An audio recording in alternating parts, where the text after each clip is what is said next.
Goeiemôre en baie welkom by nog 'n episode van Praag TV. As jy nog nie op die kanaal ingeteken is nie, maak gerus so deur op die knoppie te klik, as ook op die klokkie sodat jy kennisgewings van toekomstige video's mag ontvang. Dit is ook belangrik om in te teken aangesien ek soms die skakel na artikel uitstuur op die lys, op hierdie YouTube intekenaarlys. En dan kan jy sommer daardie skakel kry, want hierdie spesifieke video waarmee ek nou besig is, ek het ook 'n artikel oor hierdie onderwerp geskryf. Nou die onderwerp vir vandag is linkses maak konservatiewe Franse seun dood. En ja, daar het 'n gewelddadige voorval in Frankryk verlede Saterdag plaasgevind waar 'n jong man van 23, sy naam is Quentin de Rank, Quentin de Rank, soos hulle sê. Hy het eenvoudig op straat, 6 jong dames, so jong meisies van 'n groep met die naam Nemesis gaan beskerm, want hulle het 'n banier gehou op straat voor 'n universiteit of 'n college of 'n instituut, wat hulle die Instituut vir Politieke Studies in die naasgrootste stad Lyon noem. Hulle daar binne het 'n Palestyns-Franse linkse politikus met die naam Rima Hassan 'n toespraak gemaak. En hierdie 6 meisies het eenvoudig daar op sy sypaadjie gestaan met hulle banier waarop staan hou die Islamo-linkses uit ons universiteite. Nou, ek sal net gou vir hierdie banier wys hoe dit gelyk het. Ja, hierso is dit. Dit staan daar in Frans, Islamo-gauchiste orden of vak. Nou, vak is soos fakulteit, en dis 'n Franse woord vir 'n universiteit, 'n soort van informele woord vir 'n universiteit. Maar nou, voor ek die hele verhaal vir die skets, en dit het ook 'n onmin veroorsaak tussen Frankryk en Italië, want die eerste minister van Italië, Giorgia Meloni, sy het daaroor uitgespreek, en toe het ou Macron, nou president van Frankryk, teruggekap, en daar's nou 'n rusie tussen Frankryk en Italië oor hierdie voorval, want dit het die hele land geskok, en dit het 'n hele debat ontketen, waarop ons nou 'n bietjie gaan ingaan. Ek dink dit is belangrik, want dis belangrik om linkse geweld te verstaan, want ons land was ook baie lank die slagoffer, en is steeds die slagoffer met plaasmoorde van linkse geweld. Dis ons moet hierdie dinge verstaan en ontleed en bewus daarvan wees, en ook hoe dit in ander lande manifesteer. Maar voordat ek verder gaan, wil ek jy net weer herinner aan ons boekwinkel hieronder, waar jy van ons boeke kan koop, en iets soos byvoorbeeld die Hart van Duisternis, deur Joseph Conrad, dis altyd 'n goeie boek, en daar's natuurlik daar word ook heelwat oor geweld daarin gesê, wat jy kan gaan lees, en dit kos slegs R200, en sodoende kan jy ook hierdie kanaal en natuurlik vir Praag ondersteun. Maar terug by ons onderwerp, hierdie arme jong man van 23 jaar oud, so lyk hy, Quentin de Rank. Hy het heel onskuldig, hy is ongewapen, het hy daar gaan staan op sy paadjie saam met hierdie 6 meisies, en hier kom 'n hele trop skurke, linkse skurke, geweldenaars, jy weet, aangevoer deur een van hulle se naam is Jacques-Élie Favreau. Nou, ek sal vir nou vir jy wys hoe hy lyk. Ja, so lyk hy. En hy was deel van die groep van 10 wat hom aangeval het. Hulle was 10 teen 1, en hulle het hom net daar uiteindelik op die grond gelê, en toe het hulle hom aanhou slaan teen sy kop, en hom geskop teen sy kop, en hy is uiteindelik aan breinbeserings oorlede. So het die toneel gelyk. Hierdie is soort van kringtelevisie. Hierdie toneel daar lê op die grond, en hulle is besig om hom dood te skop. Hy is binne 24 uur het hy in die hospitaal aan sy beserings beswyk. Nou, dis eenvoudig ongelooflik dat so iets in Frankryk kan plaasvind.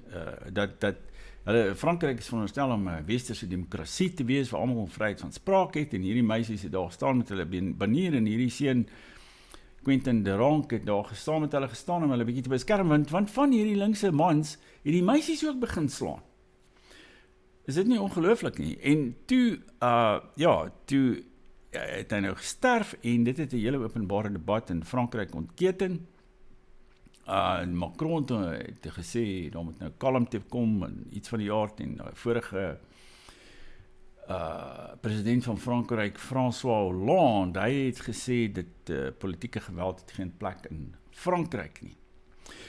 Maar daar was natuurlik van die linkse kant ook, ons moet verstaan dat hierdie vrouens, sy is jonk, hierdie linkse politikus, sy's 'n Palestyn, maar sy het in Frankryk groot geword, van ouderdom, sy was eers 'n Palestynse vlugteling, Rima Hassan, wat sy het van ouderdom 11 af in Frankryk groot geword, en toe sy 'n politikus van hierdie linkse party, van Jean-Luc Mélenchon, die sogenaamde ongebore Frankryk, noem hulle self.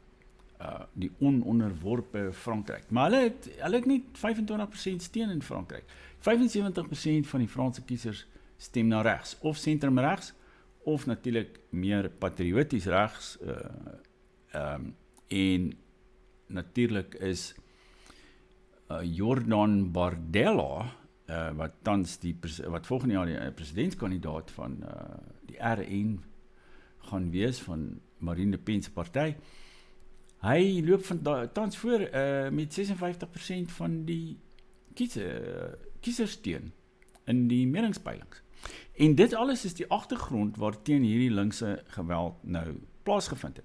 Nou die ander ironie vir my ook, is dat hierdie Jacques-Élie Favreau, wat nou deel was van die groep wat hom doodgemaak het, sy pa is 'n regter. Dit het in Lyon plaasgevind, en sy pa is 'n regter op die bank in Lyon, in hierdie stad Lyon. En hulle trouens die ondersoek van die saak verplaas na 'n ander stad toe, na Rouen toe, omdat hulle bang was die pa meng in met die ondersoek, want hy's 'n regter in hierdie stad, op die regbank. Nou, dit alles moet gesien word teen die geweldige stryd tussen links en regs in Frankryk, wat nou al oor jare plaasvind, eintlik is van die Franse revolusie af. En daar is nou natuurlik aan weerskante, daar selfs mense daar's van hierdie links is op X en wat ook al, wat selfs hulle verbly in hierdie moord, en daar's van hulle wat sê, ek steun die dood van Quentin, en so meer. Maar gelukkig is hulle daarom in die minderheid, die meeste mense is geskok daardeur, en ons moet dit ook sien teen die agtergrond, daar was, en ja, hierdie Jean-Luc Mélenchon, wat nou die leier is van die linkse party, met 25% steun, hy het onmiddellik 'n soort van tot die aanval oorgegaan en gesê, nee, maar eintlik word sy party bedreig deur hierdie meisies, hierdie 6 jong meisies, waar is hulle? Ek sê, van Nemesis, ek sal nou gou net hulle foto kry, dat jy kan sien hoe hulle lyk.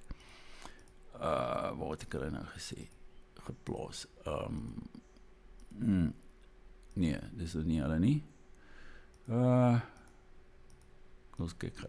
Hier is hulle. Goed. Ja, hier is hulle. Jy kan sien daar is nou die 6 jong meisies van Nemesis. Hulle dra die Franse klere, die bleu, blanc, rouge, die blou, wit en rooi, net soos ons oranje, blanje, blou, en hulle dra ook sulke kouse, blou en wit en rooi, en hulle het met hulle banier gaan betoog daar voor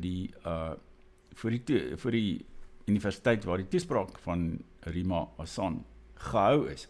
Nou kan hierdie 6 jong meisies, kan hulle 'n bedreiging wees vir enigiemand, kan hulle 'n bedreiging wees vir hierdie Mélenchon se party? Natuurlik nie, dit is totale onsin.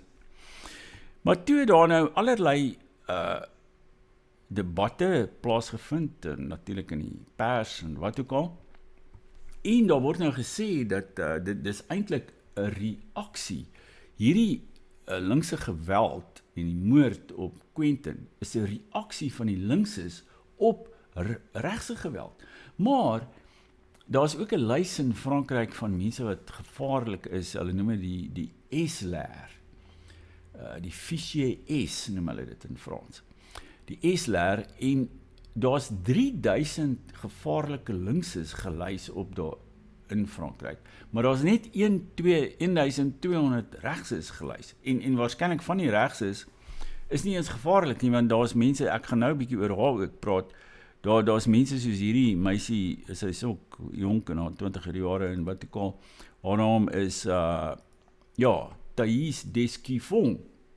Sy is 'n aktivis, ook, jy weet, 'n soort van 'n nasionalisties, sy's 'n hulle noem maar 'n militant identitær, maar die, of 'n identiteitsaktivis, die woord militant in Frans is nie soos militant in Engels nie, dit is, of in Afrikaans nie, militant, dat jy soort van radikaal is of iets. As jy 'n lid is van 'n politieke party, dan is jy ook 'n militant van daardie party, dit is 'n meer neutrale term. Sy is maar net 'n soort van 'n aktivis vir Franse identiteit. Ek gaan nou 'n bietjie meer oor haar praat, want Mélenchon het toe 'n beroep gedoen dat hierdie organisasie van die 6 meisies, dat dit verbied moet word in Frankryk.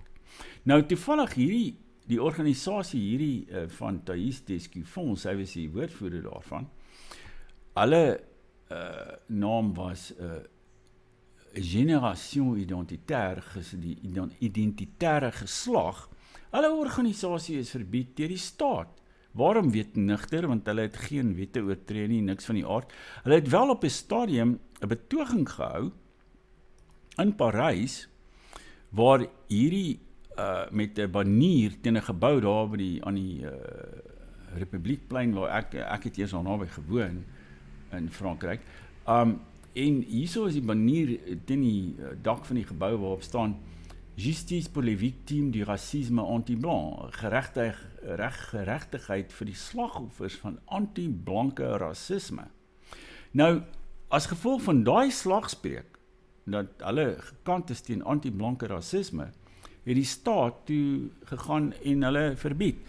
En hierdie selfe Thaïs Descuffon, ek het so al 'n bietjie met haar 'n paar boodskappe uitgerou. Sy, hierso is nog 'n foto van haar daar op die dak van die gebou, en sy het so brandende spuitvakkel in haar hand. En sy staan daar 'n bietjie soos, ek weet nie, een of ander Jeanne d'Arc of iets, Johanna van Arkel of jy weet, ek weet nie, een of ander patriotiese vroue figuur of soos die Statue of Liberty in Amerika of iets van die aard. En hulle, die Franse staat het eenvoudig ingegaan en hulle organisasie verbied, kan jy glo. Nou, dit is die agtergrond waarteen hierdie soort dinge, die linkses, hulle geniet as dit ware, die linkses geniet as dit ware, hulle te vrypas om eenvoudig te maak wat hulle wil, baie van hulle pleeg ook onluste natuurlik, en hulle hang 'n soort revolusionêre ideologie aan, basies Malema by ons, jy weet alhoewel, eintlik is hulle nog meer radikaal as Malema. En hulle praat van die onverwerping van die regering en al sulke tipe goed.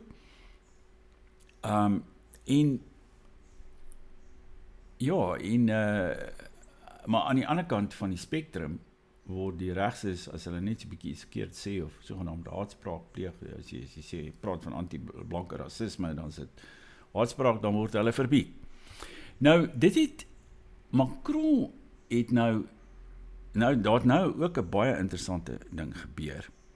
En dit is dat in reaksie op hierdie moord het die eerste minister van Italië, Giorgia Meloni, het sy het op haar X-rekening het sy 'n stelling gemaak daaroor. Ek probeer dit nou net gou hierso kry. Hier is dit nou. Hier is Giorgia Meloni se kommentaar. Nou, ek het dit sommer hierso in Italiaans gekopieer, Lucisione del Giovanni Quentin de Ronc, in Francia è un fatto che sconvolge e addolora profondamente la morte di un ragazzo poco più che ventenne, aggredito di gruppi riconducibili all'estremismo di sinistra e travolto da un clima di odio ideologico che attraversa diverse. diverse nazioni e una forita per l'intera Europa. Nessuna idea politica, nessuna contrapposizione ideologica può giustificare la violenza o trasformare il confronto in aggressione fisica. Quando l'odio e la violenza prendono il posto del dialogo, a perdere è sempre la democrazia. Nou, ek het soort van iewers Afrikaanse vertaling daarvan, wat ek vir u net vanaf kan lees, wat sy sê. Sy sê die dood van die jong Quentin de Rank in Frankryk is diep skokkend en hartseer. Die dood van 'n jong man in sy vroeë 20er jare, aangeval deur groepe wat bande met linkse ekstremisme het en vasgevang is in 'n klimaat van ideologiese haat wat verskeie nasies deurtrek, is 'n wond vir die hele Europa. Geen politieke idee, geen ideologiese oppositie kan geweld of die transformasie van konfrontasie en fisieke aggressie regverdig nie. Wanneer haat en geweld dialoog vervang, verloor demokrasie altyd. Nou, Meloni was eintlik die eerste Europese leier wat buite Frankryk wat daar hieroor uitgespreek het. En ongelooflik het Macron toe daarop gereageer en hy het daar eintlik beledig. Hy het gesê hy het so 'n spreekwoord in Frans gebruik waar hulle praat van skape. Jy weet, as jy jou bly tuis in die skape sal mooi na hulself omsien of so iets. En dit beteken om nie in iemand anders jou neus in ander se sake te steek nie. Moenie te steek nie. Moenie bly tuis en moenie jou neus met jou eie skape en moenie jou neus in ander se sake steek nie. En daarop met Meloni onmiddellik teruggekap en sy het 'n TV-onderhoud daar gehad en sy toe vir Macron sy fortuin vertel, hoor, sy het vir hom gesê sy is nie besig om in Frankryk in te meng nie, maar Frankryk het al 2 kere in die verlede in Italië sy huishoudelike aangeleenthede ingemeng. Byvoorbeeld toe Meloni eerste minister geword het hier rondom 2022, was daar was so vrouwmens wat 2 jaar lank eerste minister van Frankryk was, haar naam is Elisabeth Borne. Nou Borne het so 'n dadelike ding uitgevaardig en gesê, ja, hulle is bekommerd oor menseregte in Italië en hoe dit nou onder Meloni toegepas gaan word. Nou kan jy glo, dit is 'n klap in die gesig van Meloni en van Italië om te sê, daar gaan nou menseregte vergrype in Italië wees. En dit was die een kwessie wat sy genoem het. En die ander ding wat sy genoem, waarna sy verwys het, was in die 80er jare, hier rondom 1985, trouwens toe ek in Frankryk was, op daai stadium, was daar 'n marxisties-leninistiese terreurgroep, baie soos die ANC en die SAKP. Hulle het bomme in Italië geplant, hulle het natuurlik daai Aldo Moro, die voormalige eerste minister van Italië, het hulle vermoor, hierdie groep linkse terroriste, en waarvan hulle is gearresteer en wat ook al, maar van hulle het Frankryk toe gevlug. En Frankryk, onder Mitterrand, die sosialistiese president, het vir hulle politieke asiel aangebied. En hulle het daar gesit op die linkeroewer in Parys, lekker in die kafees rondgesit, terwyl hulle gesoek word in Italië vir terreur en moord en bomme en al hierdie tipe goed. En dit het Meloni ook nou weer opgehaal. Dus daar's nou regtig, jy weet, bekleierheid tussen Frankryk en Italië aan die gang wat ontketen is deur hierdie moord op hierdie jongman Quentin de Rank. Maar jy kan daarvan lees in my ek het in my artikel ook wat ek hieroor geskryf het en wat Sondag gaan verskyn.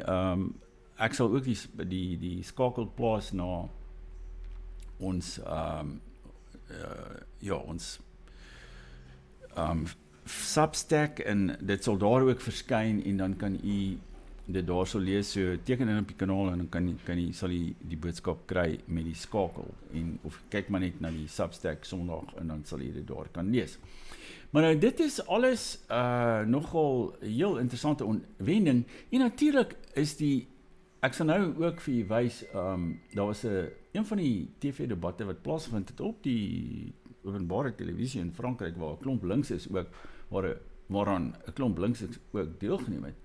Maar daar was een vrou, haar naam is Eugénie Bastier. Ek volg haar al lank, jy weet, sy is een van die nuwe soort konservatiewe of regse meningsvormers in Frankryk. Sy werk ook vir die Courant Le Figaro en sy's ook sy bied ook hulle TV-programme aan.